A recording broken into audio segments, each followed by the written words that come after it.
Mi esposo fingió su muerte por 10 años. Volvió con otra familia y me llamó patética. Esta vez no me quedé callada. Se suponía que era su fiesta de cumpleaños. Pero entonces, mi esposo, sí, ese que se suponía que llevaba 10 años muerto, entró por la puerta. Y no venía solo. Estaba con ella, su preciosa Chloe, y con sus 2 hijos de la mano. Uno de sus amigos idiotas le dio una palmada en la espalda riéndose. No mames, eso de fingir tu muerte, eres un pinche genio, cabrón. Hollywood debería darte un Oscar por esa actuación. ¿Te acuerdas de Sara? Corriendo por todos lados, embarazada, hecha un manojo de nervios, buscándote como loca. Todos decían que era una ridícula, patética, aferrada. No manches, estuvo cagado. Y tú te burlabas también. Si no se hubiera arrastrado tanto para amarrarme con un matrimonio, la pobre Chloe no habría quedado tan destruida. Intentó suicidarse, ¿sabías? Tenía que aprender lo que se siente que te abandonen. A menos que se arrodille y le pida perdón a Chloe esta misma noche. Ella y ese mocoso bastardo que traía en la panza pueden olvidarse de llevar mi apellido. Él hablaba como si ya se estuviera saboreando la escena de verme arrastrándome a sus pies, llorando y suplicando, pero la burla era para él. Ni siquiera imaginaba que su farsita de muerte en alta mar se había venido abajo hacía años. Su numerito estúpido hundió las acciones de la empresa. En cuestión de días, casi nos fuimos a la quiebra. El estrés fue tanto que su papá se infartó. Un ataque fulminante. Cayó muerto ahí mismo, lleno de rabia y arrepentimiento. Antes de que alguien pudiera llamar al 911, su madre ya me estaba echando la culpa de todo. Se volvió loca. Agarró un cuchillo y se me fue encima. Y yo, con 8 meses de embarazo, el acero helado se hundió en mi vientre. La sangre salió a chorros. Mi bebé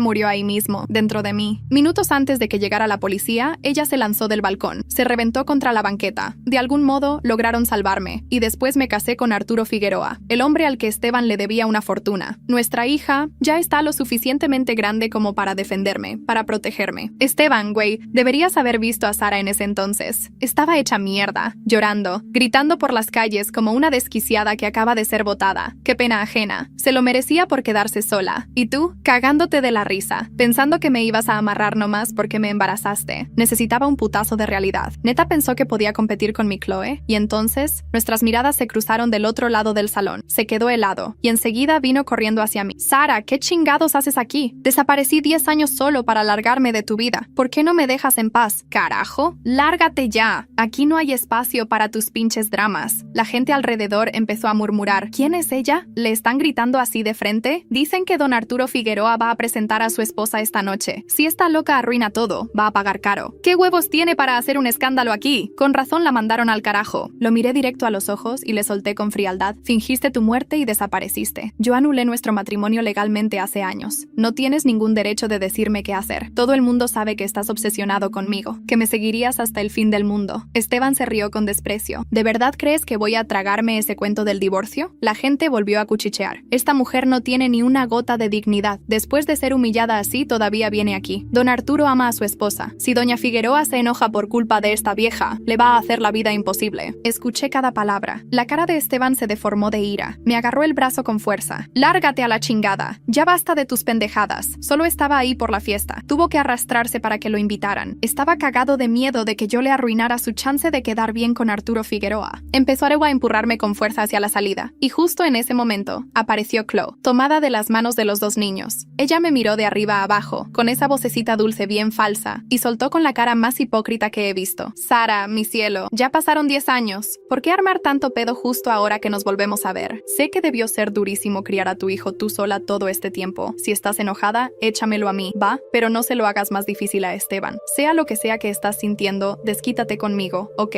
Pero por favor, no armes un show aquí. Todos están mirando sus palabras tan supuestamente empáticas. Solo echaron más gasolina al fuego. Esteban me lanzó una mirada venenosa. ¡Claro! La pinche loca está haciendo todo esto a propósito. Escupió con rabia. Me acusaba de haber planeado todo para arruinarles la noche. Los miré directo a la cara y el horror de aquella noche volvió con fuerza. Nuestra noche de bodas. Yo estaba tan emocionada, esperando a Esteban, lista para empezar nuestra vida juntos. Y de pronto su celular sonó. Era Chloe. Sí, esa Chloe, diciendo que se iba a suicidar. Ni una explicación me dio. Nomás agarró su abrigo y salió disparado. No volvió en toda la noche. Al día siguiente, ya todo el pueblo sabía. La historia corrió como pólvora. Yo me convertí en la burla de todos. La pobre pendeja desesperada que se le colgó a un vato que jamás soltó a su ex. Me zafé de un jalón de su agarre y clavé los ojos en Chloe. ¿No estás cansada de actuar? Porque yo ya estoy harta de ver tu showcito. Sara, sé que no te caigo bien, sollozó ella con voz temblorosa. Pero yo nunca quise que pasara esto. Nunca imaginé que volvería a sentir mi cuerpo arder por dentro como esa noche. No era ira. Era esa mezcla oscura dividida entre la vergüenza, el asco y la memoria. Estaba ahí, en medio de la fiesta, frente a la cara del hombre que fingió estar muerto por 10 años y frente a la mujer que lo ayudó a desaparecer. Esteban tenía esa mirada de siempre, la que usaba cuando creía tener el control, cuando pensaba que con solo alzar la voz iba a hacerme temblar. Me agarró del brazo como si pudiera empujarme fuera de su nueva vida, como si pudiera sacarme de escena como antes, pero ya no era la misma. No me vuelvas a tocar, le dije en voz baja, zafándome de su agarre con un tirón seco. Y no vuelvas a levantarme la voz. Aquí, tú no eres nadie. Sus ojos se abrieron como si le hubiera escupido en la cara, pero no alcanzó a responder. Arturo apareció, imponente, traje gris oscuro, mirada afilada, presencia que cortaba el aire como navaja. Todos alrededor se callaron, algunos hasta se apartaron como si presintieran que algo fuerte iba a pasar. Se puso a mi lado y me tocó la espalda con suavidad. ¿Hay algún problema con mi esposa?, preguntó mirando directo a Esteban. Esa palabra, esposa. Lo vi sacudir a Chloe como una bofetada. La mujer apretó a los niños contra sí como si fueran una muralla. Esteban apenas pudo soltar una risita nerviosa, pero no dijo nada. Arturo no lo dejó respirar. Sí, Chloe, mi esposa. Y si tienen algo que decir sobre ella, háganlo ahora. De frente. Todos miraban. Me temblaban las piernas, pero mantuve la cabeza alta. Esa era yo ahora. La mujer que se reconstruyó desde la sangre y el abandono. No iba a esconderme. Ya no. No. Vamos a quedarnos, dije. Esto apenas empieza. Fue como prender fuego en una sala llena de gasolina. Murmullos, cuchicheos, miradas de horror. Nadie sabía de qué lado ponerse. Algunos tomaron sus copas y se fueron al rincón. Otros empezaron a grabar con sus celulares. Esteban apretó los dientes y me lanzó una mirada venenosa. Te advertí que no jodieras. ¿Y qué vas a hacer? ¿Fingir otra muerte? ¿Huir con una tercera familia?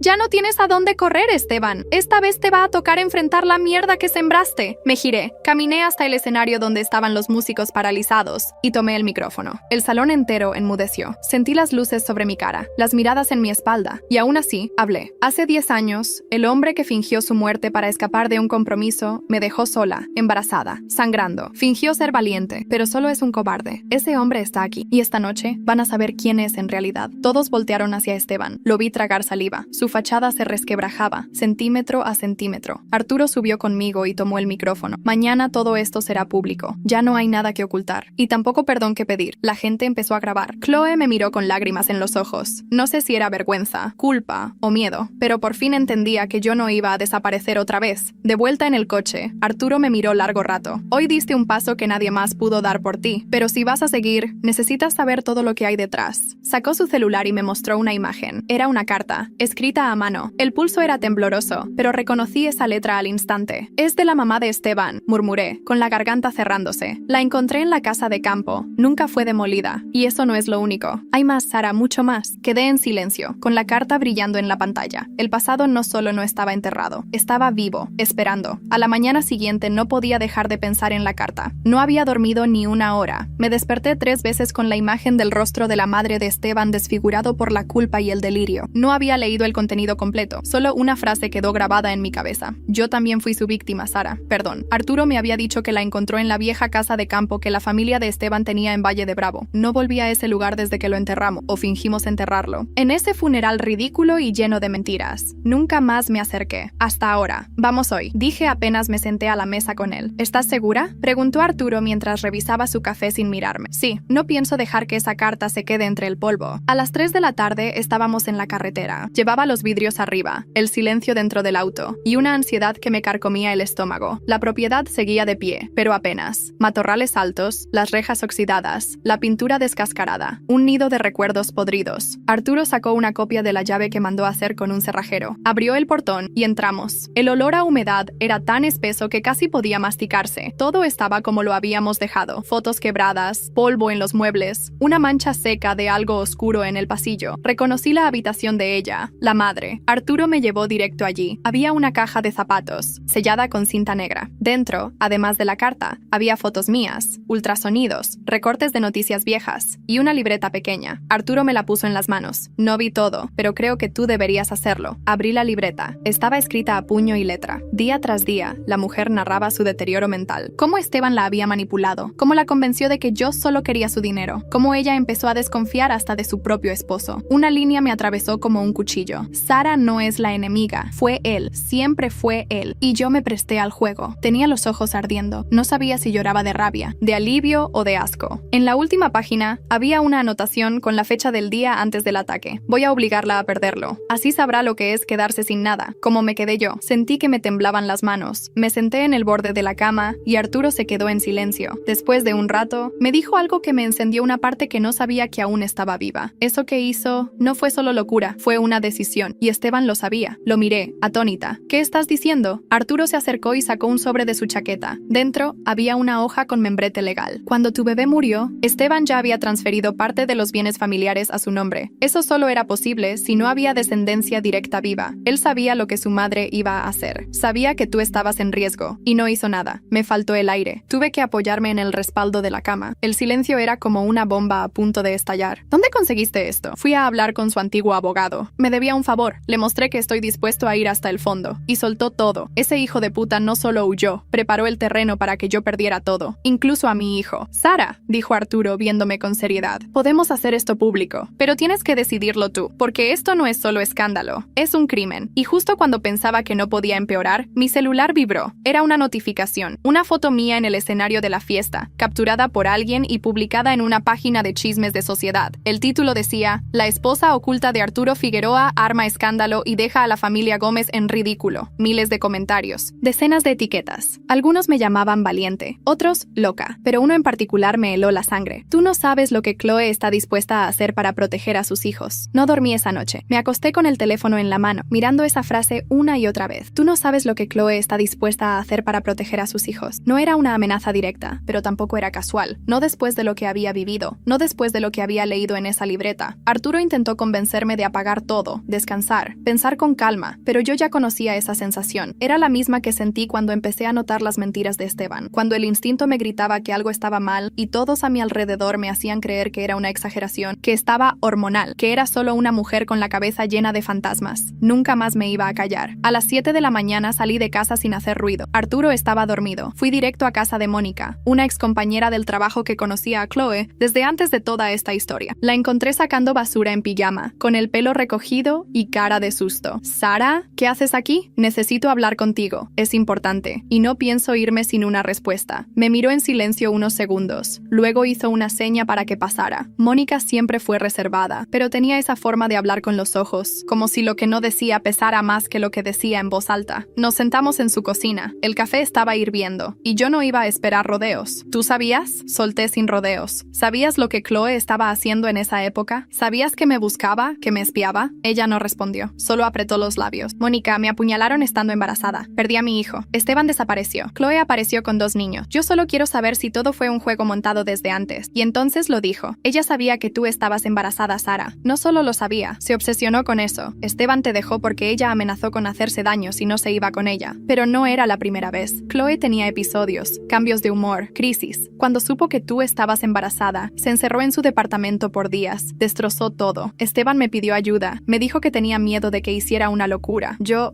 pensé que él iba a elegir a su familia, que te iba a cuidar. Pero en lugar de eso se fue con ella. Me quedé helada. El aire se volvió espeso. Ella había elegido a Chloe. Él había elegido a Chloe. Nadie me eligió a mí. Una vez, continuó Mónica bajando la voz, me pidió que te siguiera, que te sacara fotos, que supiera si habías engordado, si se notaba la barriga. Decía que no soportaba verte, que tu existencia la provocaba náuseas, que ibas a destruir todo lo que ella había construido con Esteban. ¿Y tú? Le dije que no. Me alejé. Cambié de trabajo. No volví a hablarle. Pero ahora me doy cuenta que tú merecías saber todo eso desde hace mucho tiempo. No supe qué decir. Salí de ahí sintiéndome vacía, pero decidida. No era solo Esteban. Chloe también tenía sangre en las manos. Y si pensaba que podía manipular la historia con su vocecita dulce y sus miradas de víctima, se iba a llevar una sorpresa. Volví a casa. Arturo estaba despierto, con la noticia abierta en su computadora. La imagen de la fiesta ya había dado vuelta al país. Todos sabían mi nombre, todos sabían el suyo, pero nadie sabía la verdad completa. Tenemos que actuar ya, le dije. ¿Qué vas a hacer? Voy a pedir una prueba de paternidad del niño mayor de Chloe, y lo voy a hacer por vía legal. Si Esteban lo tuvo mientras aún estaba casado conmigo, eso es adulterio, y el divorcio puede ser revisado. Pero más que eso, voy a hacerle entender a Chloe que el drama que ella empezó, lo voy a terminar yo, y no con gritos, con hechos. Arturo asintió, serio, tomó su teléfono y llamó a su abogado. Horas después, enviamos la notificación investigación. Citaron a Esteban en una clínica privada. Tenía 15 días para responder. Y entonces, esa misma noche, alguien tocó la puerta de nuestra casa. Arturo no esperaba visitas, yo menos. Al abrir, la vi, Chloe, con los ojos hinchados, sin maquillaje y una mirada desesperada. «Sara», dijo, «no deberías hacer esto. Estás arruinando a mis hijos. Si me odias, está bien, pero no los metas a ellos en esto. Por favor». La miré, por fin, sin máscara, sin pose, sin ese tonito dulce y calculador. Era solo una mujer con miedo, pero yo ya no tenía miedo. Tú ya los metiste en esto cuando decidiste destruir a otra familia. Ahora vive con eso. Le cerré la puerta sin decir más. Y al día siguiente, el abogado de Esteban mandó un comunicado. Aceptaba la prueba de paternidad, pero exigía que no fuera publicada ninguna información a la prensa. Solo que ya era tarde. Alguien más había filtrado el documento, y no fuimos nosotros. La mañana en que salió el documento filtrado, yo estaba tomando café en la terraza. Pensaba que nada podía sorprenderme ya. Había pasado por todo: engaño, pérdida, abandono, traición. Pero cuando vi el encabezado de la revista digital más leída de Ciudad de México, sentí que el estómago me daba la vuelta. Exclusiva: hijo mayor de Chloe sería fruto de infidelidad. Fechas coinciden con matrimonio de Sara. Leí la nota de arriba a abajo. Nombraban a Esteban con nombre completo. Mencionaban mi embarazo, las fechas.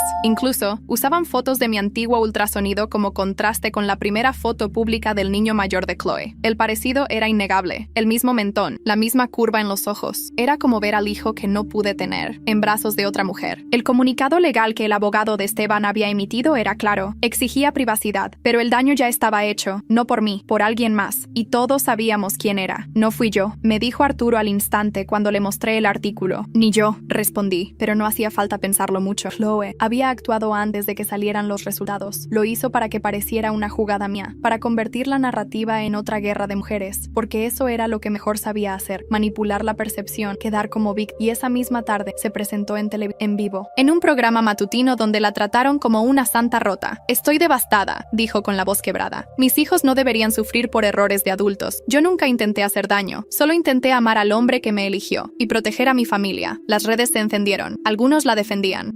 Otros empezaban a cuestionarla. El video de la fiesta ya se había hecho viral. Ahora había un nuevo giro, un triángulo de drama, traición y justicia legal. Era una novela, pero para mí era mi vida. Mientras tanto, Arturo recibió una llamada. «Es mejor que veas esto», me dijo, extendiéndome el celular. Era un audio, una grabación clandestina. La voz era de Chloe. Estaba hablando con alguien, tal vez su hermana, tal vez una amiga. No importaba, porque lo que dijo me atravesó. Claro que sabía que estaba embarazada. Por eso lo presioné. Le dije: «O vienes conmigo o me mato». Él ya no amaba a Sara. Sidest solo se quedó porque se sentía culpable. Y yo no iba a perderlo por una embarazada desesperada. ¿Cuándo fue grabado esto? Hace 2 semanas, antes de la fiesta. Mi cabeza ardía. Tenía pruebas, confesiones, testimonios, todo lo que me negaron por años. Y ahora estaban todos en la palma de mi mano. Pero aún así, no era suficiente. Yo no quería venganza, quería justicia y dignidad. Por eso, pedí una cita con el abogado de Esteban. «Quiero hablar con él directamente», dije. «¿Estás segura?», preguntó Arturo, apretando la mandíbula. «Sí, no tengo nada que temer». Él sí. Nos reunimos en una oficina fría, en Polanco. Esteban llegó solo, sin Chloe, sin su arrogancia habitual, con el saco arrugado y cara de noches mal dormidas. «¿Qué quieres, Sara?», preguntó cruzando los brazos. «Quiero que firmes un acuerdo, uno donde renuncies a cualquier intento de desacreditarme públicamente, uno donde aceptas que abandonaste un matrimonio, que Chloe participó, y que ese hijo fue concebido mientras aún estábamos casados. No quiero tu dinero, no quiero tu apellido, solo quiero cerrar esto de una vez». Se rió con amargura. «¿Y si no lo firmo?». Saqué mi celular, le puse play al audio. No dije nada, lo dejé escuchar. Su rostro cambió, pálido, como si acabara de recibir una sentencia. No dijo nada más, solo tomó la pluma que le ofreció su abogado y firmó. Pensé que eso sería el fin, pero no, porque esa noche, mientras cenábamos en casa, Arturo recibió una llamada urgente. Colgó y me miró con el ceño fruncido. «Tienes que ver esto», dijo, encendiendo la televisión. Era una noticia de última hora. Filtran cartas escritas por la madre de Esteban días antes de su muerte. Acusan encubrimiento familiar y apuntan a un posible complot. Las cartas, las que encontramos en la casa de campo, las que solo nosotros teníamos. ¿Tú las filtraste?, le pregunté a Arturo, sintiendo el corazón acelerarse. «No, te lo juro, yo no fui». «Entonces, ¿quién?». Fue ahí cuando lo entendimos. Solo una persona más había tenido acceso. Alguien que estuvo en esa casa antes que nosotros. La hija de Arturo, nuestra hija, la que había jurado protegerme. Cuando me di cuenta de que nuestra hija había tenido acceso a las cartas, el mundo se me detuvo por un segundo. No era rabia lo que sentí, era miedo. Miedo de que se hubiera metido en algo que no entendía por completo. Miedo de que, como yo en su momento, estuviera cargando con heridas que no le tocaban. «¿Dónde está?», pregunté a Arturo, al borde de un ataque. «En su habitación. No ha salido desde el almuerzo». Subí las escaleras con el corazón en la garganta. Toqué la puerta. «Hija, puerta. Abre. Necesito hablar contigo. Silencio. Luego, el clic suave del seguro abriéndose. Me encontré con su cara tensa, los ojos rojos, la piel pálida. ¿Fuiste tú? Pregunté sin rodeo. ¿Fuiste tú quien filtró las cartas? Ella no dijo nada. Se quedó quieta, como si procesara si debía mentirme o no. Finalmente, asintió. No podía quedarme callada, mamá. No después de leerlas. Esa mujer te apuñaló. Ese hombre te dejó por muerta. Y la otra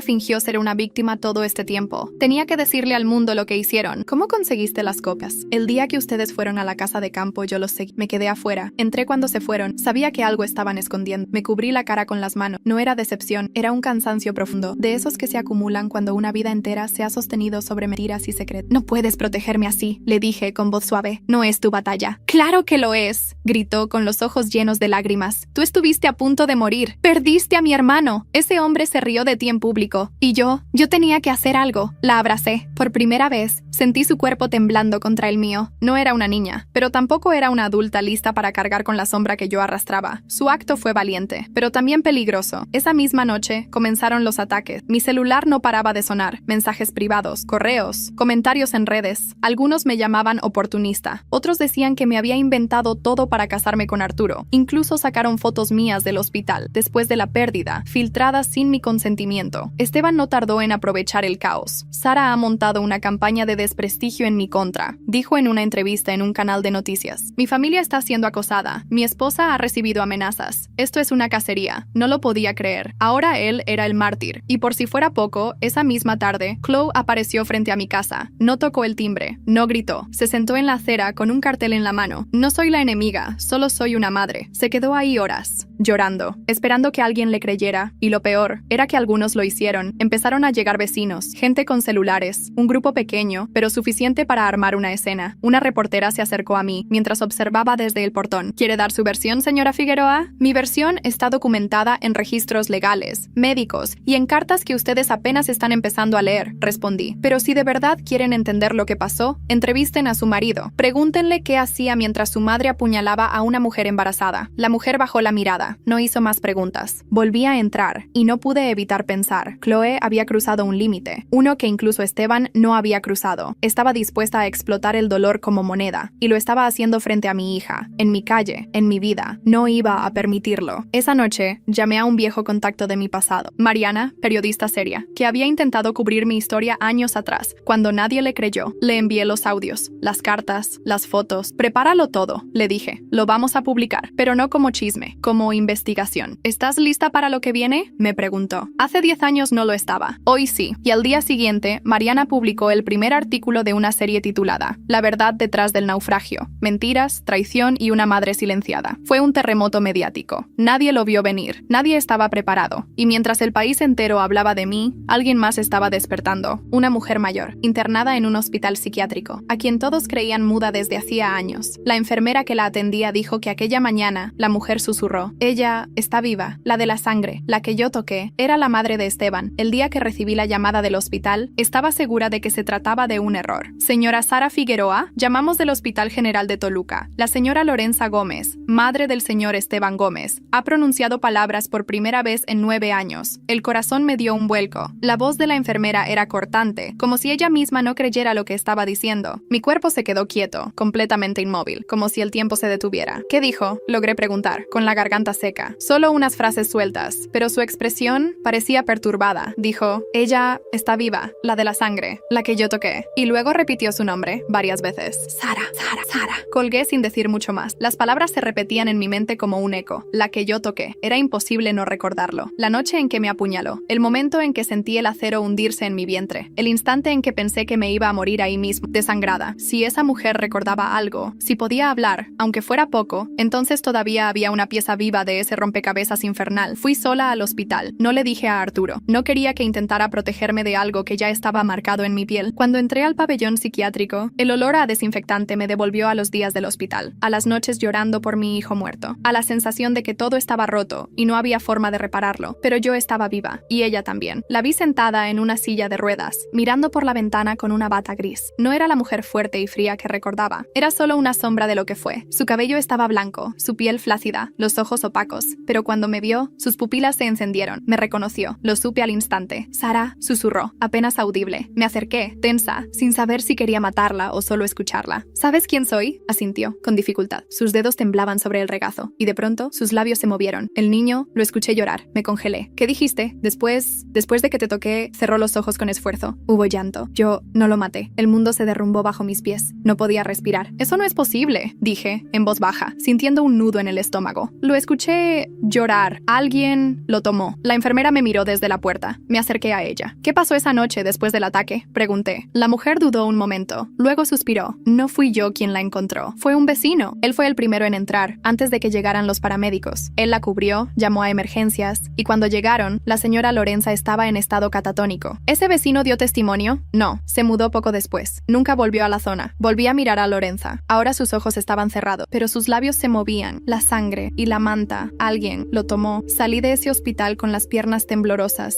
Me sentía como si el mundo entero acabara de romper sus reglas. ¿Era posible? ¿Mi hijo había vivido al menos unos segundos? ¿Alguien más lo había tenido en brazos? Llamé a Arturo de inmediato. Le conté todo. Su reacción fue la de un hombre que también había construido muros para no desmoronarse. ¿Estás segura de lo que escuchaste? No lo sé, pero necesito saberlo. Necesito encontrar a ese vecino. Necesito saber si hubo un registro de nacimiento, una posibilidad de que mi hijo no esté muerto. Arturo me abrazó en silencio. Por primera vez, sentí que él también estaba asustado. Y en medio de todo ese caos emocional, Mariana publicó la segunda parte del reportaje, esta vez con fragmentos de la libreta de Lorenza. Una frase en particular saltó a los titulares. Me obligaron a odiarla, me usaron, y ahora todos pagan el precio. La opinión pública cambió. Por primera vez, la gente empezó a ver que mi historia no era una telenovela, sino un crimen encubierto durante años. Esteban desapareció de las redes. Chloe no volvió a salir de casa. Y yo comencé una búsqueda silenciosa. Contacté a hospitales, archivos, incluso antiguos vecinos, hasta que recibí una llamada anónima. Esta vez no era una amenaza. Buscas a tu hijo, pero no estás buscando en el lugar correcto. Él no está muerto, pero tampoco está donde crees. Y colgaron. Las palabras retumbaban en mi cabeza como disparos. Él no está muerto, pero tampoco está donde crees. No había número, no había voz reconocible. Solo esa frase, directa, cruda y maldita. Era todo lo que necesitaban para desenterrar cada duda que alguna vez logré enterrar bajo toneladas de aceptación. Aceptación que nunca fue real. Esa misma noche, me senté sola en el estudio. Arturo estaba dormido y mi hija en su cuarto, fingiendo que la vida podía continuar como si nada estuviera pasando. Pero yo no podía ignorarlo más. Tomé una hoja, abrí una botella de vino que guardaba para ocasiones especiales y empecé a escribir nombres, fechas, registros, lugares. A los pocos minutos, Mariana me escribió: «Tengo algo. No sé si es lo que estás buscando, pero coincide». Me mandó un archivo adjunto. Era un PDF, un certificado de nacimiento emitido en un hospital privado en Metepec, con fecha muy cercana al día del ataque. El nombre de la madre decía: «Paciente desconocida, inconsciente al ingresar», pero el bebé había sido registrado con vida, masculino, sin nombre. Y lo más extraño, había sido dado de alta por un hombre que usó un documento falso. Nadie siguió el caso, nadie cuestionó nada. Era otro más de esos casos que se pierden en el sistema, o, mejor dicho, que se hacen desaparecer. Volví a leer esa parte del certificado. Paciente inconsciente al ingresar. Esa era yo, tenía que serlo. No podía ser una coincidencia. Arturo, lo desperté con los ojos abiertos como plato. Necesito que consigas algo para mí. Un contacto en el registro civil. Necesito saber si alguien más intentó registrar un nacimiento con mi CURP o mis datos SMS. ¿Qué estás buscando exactamente? ¿Una mentira, una omisión o una verdad tan fea que nadie quiso mirarla? Él asintió sin preguntar más. Arturo sabía cuándo no debía frenar mis impulsos. Pasaron 3 días. 3 días en los que Chloe se mantuvo en silencio total, encerrada, como si por fin comprendiera que no podía girar la historia a su favor. 3 días en los que Esteban no respondió a sus abogados. Pero lo más extraño fue el silencio de mi hija. Había dejado de comentar, de opinar. Estaba encerrada en su cuarto, más ausente que nunca, hasta que la encontré llorando en el estudio, con una hoja arrugada en las manos. ¿Qué es eso?, pregunté. Una carta, susurró. La encontré en el buzón esta mañana, sin remitente. Me la entregó con las manos temblorosas. La abrí. Era una hoja manuscrita, con tinta corrida. Pocas palabras, pero cada una era un golpe en el pecho. No lo busques más. Está bien, tiene otra vida. No lo arrastres a este infierno otra vez. Ya perdió una vez a su madre. No lo hagas perderla de nuevo. No había firma, nada más. Quise destruir esa carta, quemarla, fingir que nunca la leí, pero era tarde. Mi hija ya la había leído, Arturo también, y el mensaje era claro. Alguien sabía, y estaba cerca, muy cerca. Esa noche recibí un sobre bajo la puerta, sin sonido, sin advertencia. Adentro había solo una fotografía, un niño, ojos oscuros, cabello rizado, frente amplia. Tenía unos 9 años, y era igual a Esteban a esa edad. Sentí que se me quebraba el alma. No había texto, no había explicación, solo una dirección escrita en la parte de atrás. Tlalpan, Colonia Isidro Favela, casa 112. Le mostré la foto a Arturo. Él no dijo nada, solo la la miró con los ojos apretados, como si intentara contener algo que también lo rompía. ¿Crees que sea? No voy a esperar para averiguarlo. A la mañana siguiente fuimos juntos. No llevé flores, no llevé fotos, no llevé nada. Solo a mí misma, entera, herida, pero de pie. Cuando llegamos, la casa era humilde, pero cuidada. Un jardín pequeño, una bicicleta recostada en la pared. Golpeé la puerta 2 veces. Y quien abrió no fue un adulto, fue él, el niño. Me miró con una expresión curiosa, no de miedo, no de sorpresa. Y antes de que pudiera decir una sola palabra, él habló. ¿Tú eres la señora de las cartas?